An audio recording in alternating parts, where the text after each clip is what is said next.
నీలాంజన సమాభాసం రవిపుత్రం యమాగ్రజం ఛాయామార్తాండ సంభూతం తం నమామి శనేశ్వరం. ఓం శ్రీ జగద్గురవే నమః. జగద్గురువైనటువంటి శనీశ్వర మహారాజ్ కి జై. మనకి శని జయంతి ఈరోజు. శని జయంతి అంటే ఎప్పుడు వస్తుందంటే వైశాఖ మాసం శుక్ల కృష్ణపక్షం అమావాస్య తిథి రోజున వస్తుంది. కాబట్టి ఈ రోజు శనివారం ఉండడం కూడా చాలా విశేషమైనటువంటి రోజు. శనివారంతో కూడినటువంటి శని జయంతి రావడం చాలా అదృష్టంగా భక్తులంతా కూడా భావించాలి. అయితే 30 సంవత్సరాలకి ఒక్కసారి ఈ శని జయంతి వస్తుంది. తన సొంత రాశి అయినటువంటి కుంభ రాశిలోకి మరి ఈ యొక్క శని ఉన్నప్పుడు ఈ యొక్క శని జయంతిని మనం జరుపుకుంటాం. కాబట్టి ఈ శని అంటే కర్మకి, ఆ తర్వాత ఈ యొక్క డిసిప్లిన్ కి, క్రమశిక్షణకి మారుపేరు అన్నమాట. ఆయన్ని కర్మ ఫలదాత అంటాం. అలాగే కర్మ కారకుడు అంటాము. కర్మకి కారకుడు అయినా మళ్ళీ ధర్మానికి కూడా ప్రతీక అన్నమాట.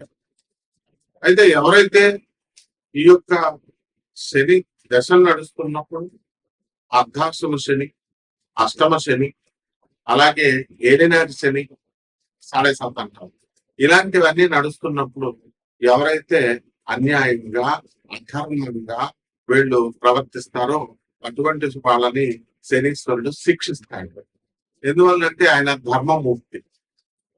కాబట్టి మనకి ఈ శనీశ్వరుడు ఏం చేస్తాడంటే మనకి ఈ ఎన్నటి సమయాలలో చాలా కష్టాలను ఇస్తాడండి. ఈ అర్ధాష్టమ శని సమయాల్లో అనుకుంటాం. నిజమే, కష్టాలతో పాటు సక్సెస్ కూడా ఇస్తాడు అనేటటువంటి విషయాన్ని భక్తులు మర్చిపోతారు.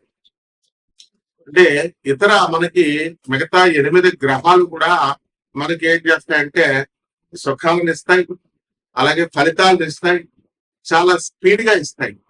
కానీ శనీశ్వరుడు మాత్రము చాలా స్లోగా, మందుడు అంటాం ఆయన్ని, స్లోగా నడుస్తాడు.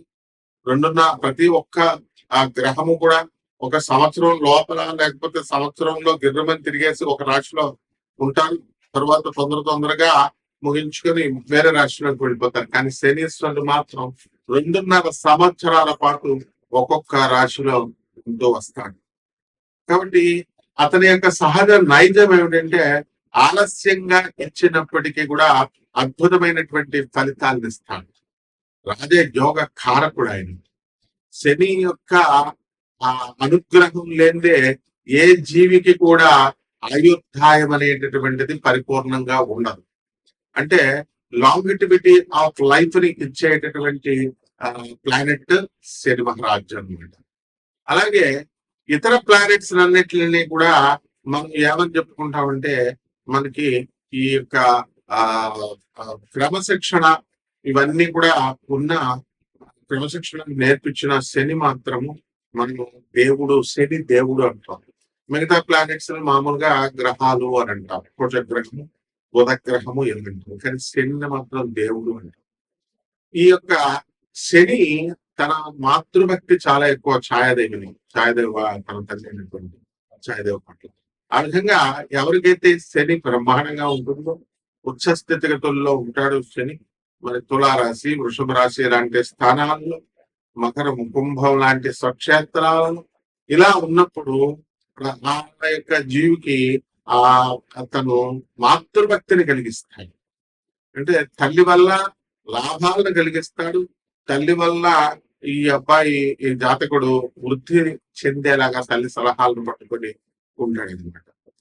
ఎవరైతే తల్లిని అవమానిస్తారో అటువంటి వాళ్ళని శని నిర్దాక్షిణ్యంగా, నిర్దయగా శిక్షిస్తాడు. తన సొంత తండ్రి అయినటువంటి సూర్య భగవానునే ఆయన నిర్దాక్షిణ్యంగా శిక్షించాడు. తన తల్లి ఛాయాదేవిని వదిలేశాడు. కాబట్టి ఇలా మరి శని జయంతి రోజున మనం ఏం చేయాలండి అని అంటే, ఆ రోజున తెల్లవారుజామునే నిద్ర లేవాలి. సూర్యుడు రాకముందే ఆ తర్వాత తలంటు స్నానం చేసి నల్లని వస్త్రాలను ధరిస్తాము. అలాగే చక్కగా ఇంట్లోనే అందరికీ కూడా చాలా మందికి తెలియదు ఏంటంటే శని జయంతి లేదా శని అభిషేకం అని అనగానే గొల్లకు పరిగెత్తుతాను. ఇది మానేసేయండి ఫస్ట్.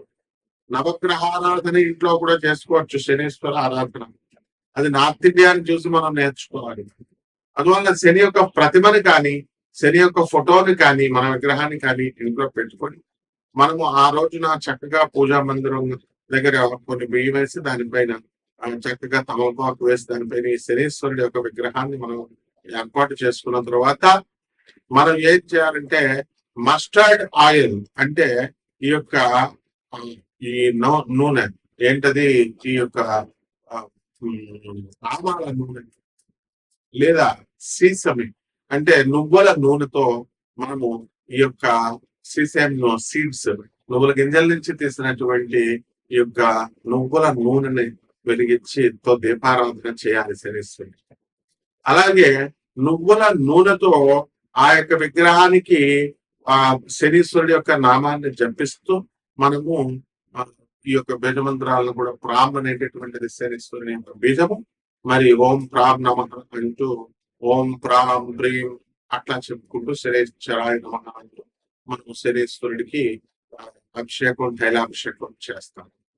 అలాగే ఈ రోజున వికలాంగులకి, పేదవారికి, సాధువులకి, తర్వాత ఈ యొక్క అనాథలకి కనుక దాన ధర్మాలు ఎవరైతే చేసుకుంటారో శని జయంతి రోజున ఆ రోజున విపరీతమైనటువంటి పుణ్య ఫలము ఈ చేసినటువంటి వాళ్ళకు వస్తుంది. మిగతా రోజుల్లో చేసేది వేరు, శని జయంతి రోజున చేసేటటువంటిది చాలా అద్భుతమైనటువంటి ఫలితాన్ని ఇస్తున్నారు.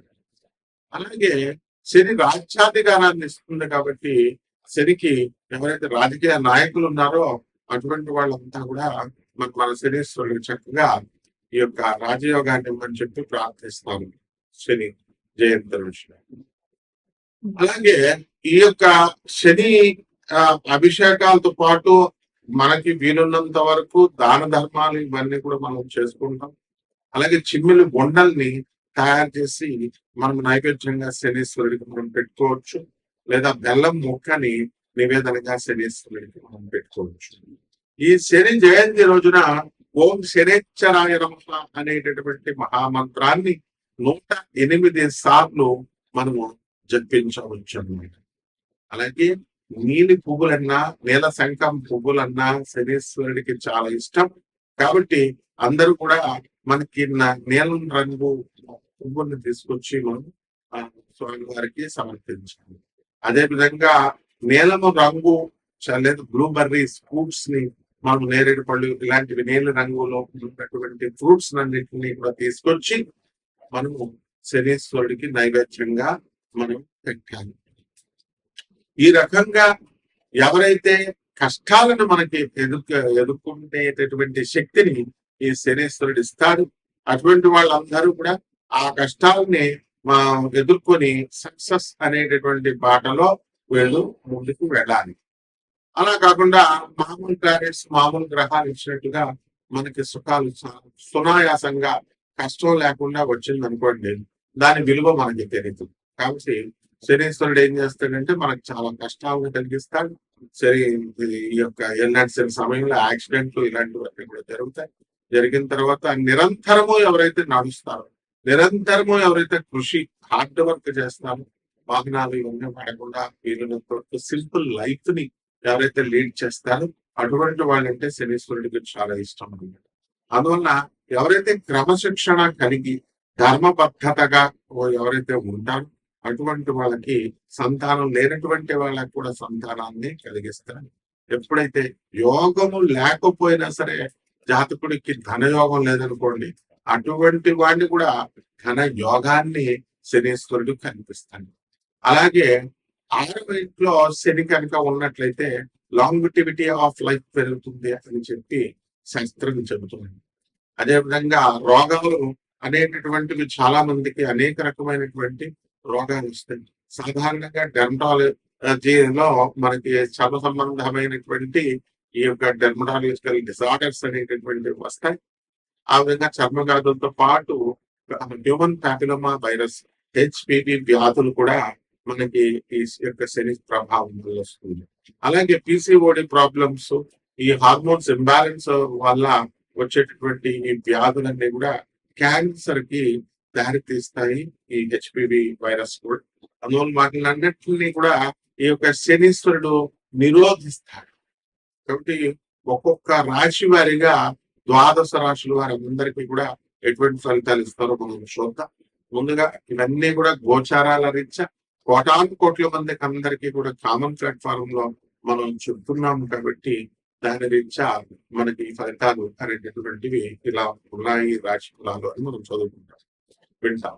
అయితే ఈ యొక్క వ్యక్తిగత జాతకం అనేటటువంటిది ఒక్కొక్కరికి ఒక్కొక్కలాగా ఉంటుంది. ఎవరైతే వ్యక్తిగత జాతకాలు కావాలనుకుంటున్నారో వాళ్ళందరికీ కూడా నాసా లైవ్ రిపోర్ట్స్ బట్టి అమెరికన్ టెక్నాలజీతో మేము ఈ యొక్క జాతకాలు చెప్తాం. అటువంటి వాళ్ళు మనం సంప్రదించవచ్చు.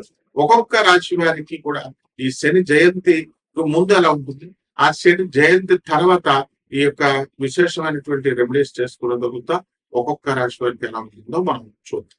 ధనుస్సు రాశి, ఈ ధనుస్సు రాశి వారికి అందరికి కూడా చాలా ఇంపార్టెంట్ శని జయంతి. ఎందుకంటే అర్ధాష్టమ శని నడుస్తున్నాడు. ఈ సమయంలో అన్ని పనులు కూడా మీకు ఆగిపోవడము, ఆలస్యంగా నడవడము, స్ట్రగుల్స్, కంఫర్ట్ లేకపోవడము, ఇలాంటివన్నీ కూడా జరుగుతూ ఉంటాయి.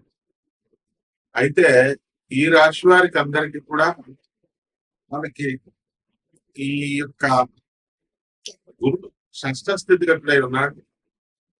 తర్వాత 2 జూన్ 2026 సంవత్సరం నుంచి కూడా కర్కాటక రాశిలోకి గురుడు మారిన కారణంగా మనకి ధనుసు రాశి వారంతా కూడా మంచి రోజులు చూడడానికి అవకాశాలు అధికంగా ఉన్నాయి.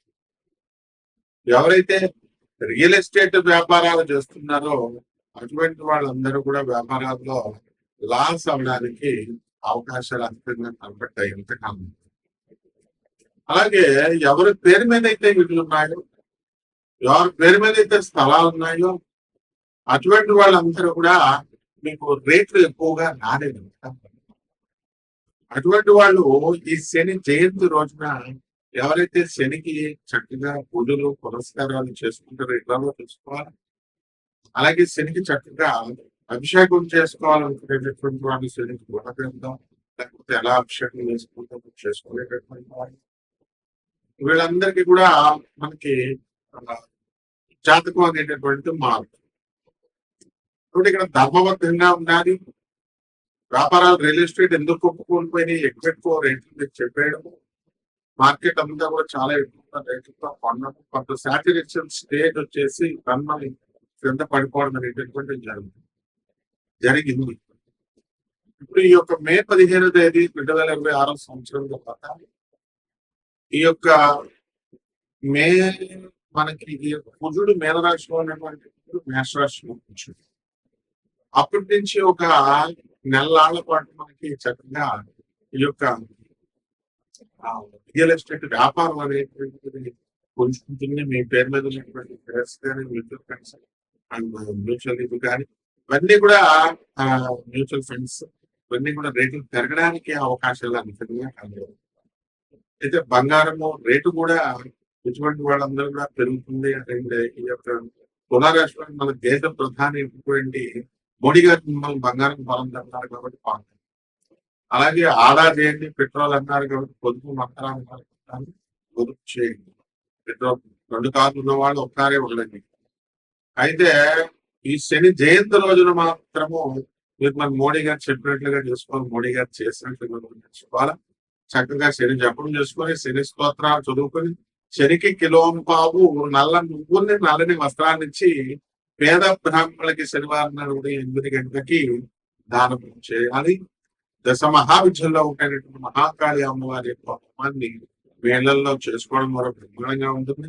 అలాగే రావి చెట్టుని తీసుకొచ్చి మీ తోటలో జాగ్రత్తగా పాతి దానికి రోజు నీళ్ళు పోసుకుంటూ ఓం శనేశ్వరాయ నమః ప్రదక్షిణాలు చేయడం ద్వారా ఆ రావి చెట్టులో కొనమైనటువంటి ఆదిలక్ష్మి స్వామి వారిని, ఆది నారాయణుడు స్వామి వారిని మీకు దర్శనం ఇస్తారు.